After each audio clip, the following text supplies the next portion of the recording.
Assalamualaikum warahmatullahi wabarakatuh. Jumpa lagi bersama Denny Putra ST ya. Yang video barusan kita baru mendengar bahwasanya Bahilo berjumpa dengan Guru Besar Mas Karyo terkait dengan kedatangannya ke rumah atau kediaman dari Dr. Richard Lee, teman-teman sekalian.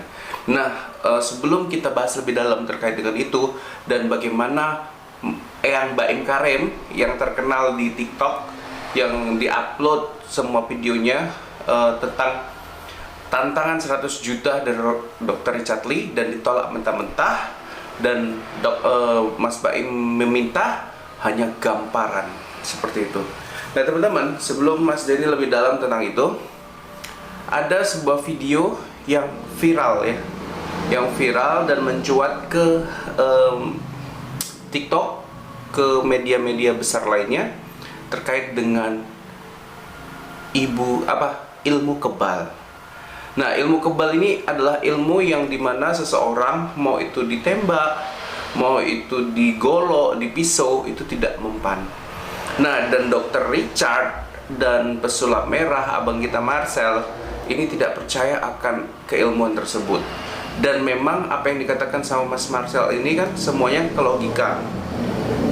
Bukan hanya Marcel, TIJ ya, TIJ juga gabungan dari tim mereka ya, yang mengatakan kebal itu nggak ada. Nah, kejadian yang mau Mas Denny tunjukkan ini adalah kejadian yang sudah lama dan sudah dipublikasi oleh media-media besar ya, termasuk ada Trans TV. Nah, ini ada videonya, ini Trans TV teman-teman. Kenapa enggak ya? Oke, ini Trans TV ya, Trans TV. Jadi ini adalah media sama kayak Trans TV juga ya, satu perusahaan mungkin, dimana kan pertama kali pesulap merah datang kan ke Trans TV ya. Nah, karakter dari ini bakal Mas Denny play ya, tapi tunggu dulu ya. Jadi karakter dari TV ini adalah suatu perusahaan yang besar yang punya badan hukum dan tentunya punya banyak uang ya. Kalau pesulap merah melawan perusahaan sebesar TV, itu sangat menarik sekali bagi Mas Denny. Nah, karena apa? Karena ini yang publikasi, yang memberitakan adalah TV, dan disitu dijelaskan kronologis dan sebab fakta-faktanya. Walaupun di sini hanya 2 menitan saja, teman-teman. Oke, kita play ya.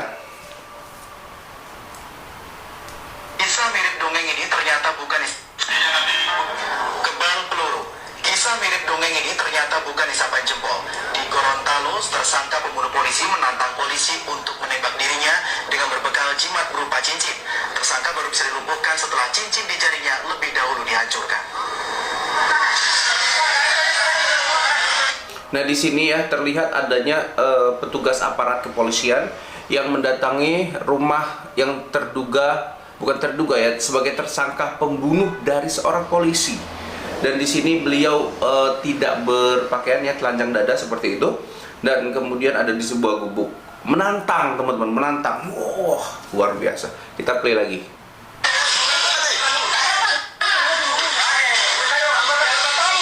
Yang bersangkutan menggunakan kayak ikat kain berwarna hijau seperti itu ya.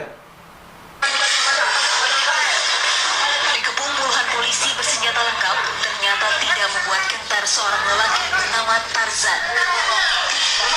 Jadi namanya ini Tarzan, teman-teman, kayak di video-video adventure aja ya.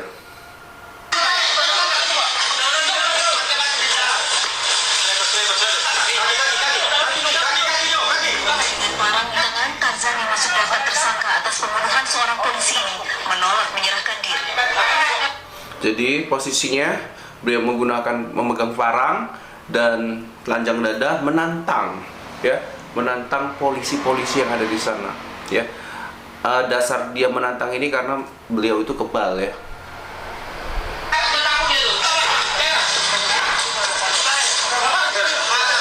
Bahkan dengan jumawa, warga desa Betulayar, Kecamatan Mongomeme, Kabupaten Gorontalo, Provinsi Gorontalo ini menepuk-tepuk dada menantang polisi untuk menumpahkan peluru yang di dalam senjata mereka.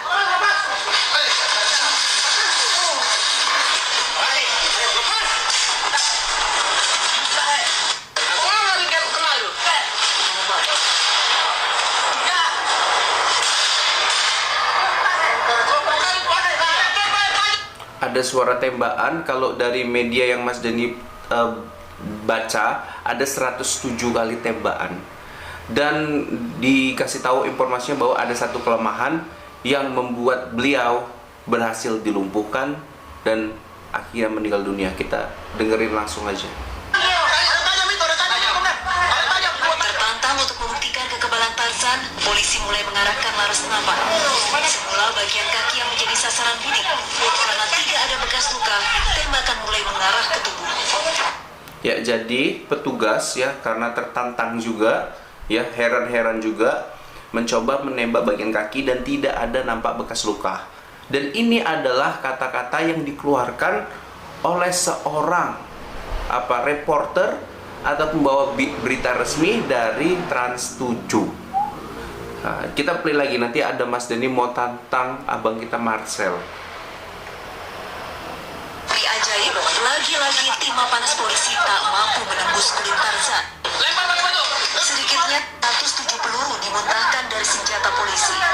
Rahasia ilmu kebal atau apapun namanya yang dipercaya Tarzan sebagai pelindung tubuh dari timah panas ini akhirnya terungkap. Dari penuturan salah seorang warga, Tarzan memiliki jimat berupa cincin. Dari rahasia ini, polisi mulai mengarahkan bidikannya pada jari Tarzan. Oke, jadi ini informasi daripada warga juga bahwasannya Tarzan itu memiliki ilmu kebal, dan ilmu kebalnya itu berasal dari sebuah cincin yang digunakannya. Polisi sudah menembakkan sebanyak 107 kali tembakan mulai dari kaki sampai badan, tetapi tidak ada bekas luka, kata reporter tadi. Nah, karena ada informasi dari warga bahwasanya kelemahan yang ada di cincin, salah satu sniper mencoba untuk menembak bagian tangan yang menggunakan cincin tersebut, dan akhirnya beliau lumpuh dan akhirnya meninggal dunia. Kita dengarkan lagi.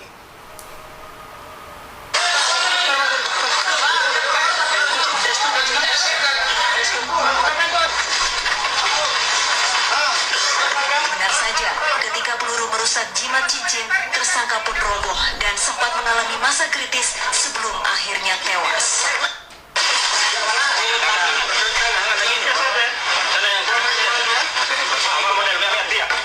Masih nyala dia ibu, masih. Cuma ada tembak di kaki.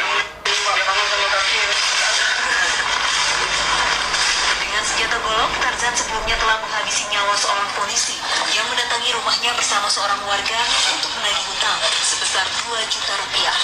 Korban ditebas golok pada bagian belakang kepala hingga tewas. Oke, jadi itu cerita yang berasal dari media televisi. Kalau yang dari sini adalah Trans 7. Cerita yang tentunya menjadi pertanyaan nantinya bagi Bang Marcel adalah, yang pertama adalah, kok bisa 107 kali tembakan tidak melukai yang bersangkutan? Ya, 107 kali tembakan. Kalau polisi tentunya memiliki senjata api, dan tentu pelurunya itu peluru yang dapat melumpuhkan, melukai, dan bahkan menebus bagian tubuh. Nah, dan ada yang membuat aneh adalah pernyataan bahwasanya ada jimat yang membuat beliau kebal, yaitu cincin. Ya, apakah nanti ini tantangan yang akan masih diberikan kepada Bang Pesulap Merah, Bang Marcel, coba ungkap berita ini. Ini dari televisi yang Anda pernah datangi di acara Pagi-Pagi Ambiar kalau nggak salah. Ada datanya, Anda datengin, coba minta klarifikasi dari TV tersebut. Apakah itu real? Kemudian minta klarifikasi juga dari petugas-petugas polisian atau korban sekaligus yang meninggal tuh, yang dibuat sama pria tersebut. Nah, ini adalah cerita ya yang sudah lama nampak dari video itu, video lama. Tetapi ini yang menjadi pencuatan terbaru adalah bahwasanya kebal itu ada dan bahkan diberitakan.